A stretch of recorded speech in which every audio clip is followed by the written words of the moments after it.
ছেলে বীরের সঙ্গে তার সম্পর্ক খুবই বন্ধুত্বপূর্ণ বলে জানান বুবলি।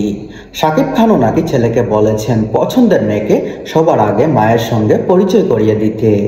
অন্যদিকে ছেলে বীরের সঙ্গে তার সম্পর্ক খুবই বন্ধুত্বপূর্ণ বলে জানান বুবলি। শাকিব খানও নাকি ছেলেকে বলেছেন পছন্দের মেয়েকে সবার আগে মায়ের সঙ্গে পরিচয় করিয়ে দিতে। এ নিয়ে বাবা ছেলের হাসি ঠাট্টা বুবলি বেশ উপভোগ করেন। ভবিষ্যতে ছেলের বউয়ের সঙ্গে কোন সম্পর্কে চান এমন প্রশ্নে বুবলি বলেন, আল্লাহ চাইলে আমি আমার ছেলের বউয়ের বন্ধু হতে চাই। একসঙ্গে রান্না করব, আড্ডা দেব, ঘুরতে যাব। শাশুড়ি বউ নয়, যেন বন্ধু বন্ধু বান্ধবীর মতো সম্পর্ক হয়। এদিকে শুটিংয়ের প্রস্তুতিতে এখন ব্যস্ত সময় পার করছেন চিত্রনায়িকা।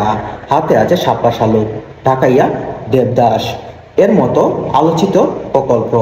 মুক্তির অপেক্ষায় রয়েছে সর্দার বাড়ির খেলা, পিনিক সহ আরো কয়েকটি সিনেমা। স্বপ্ন বুবলি বাংলা ইন্ডাস্ট্রিতে একজন কুইন। তাকে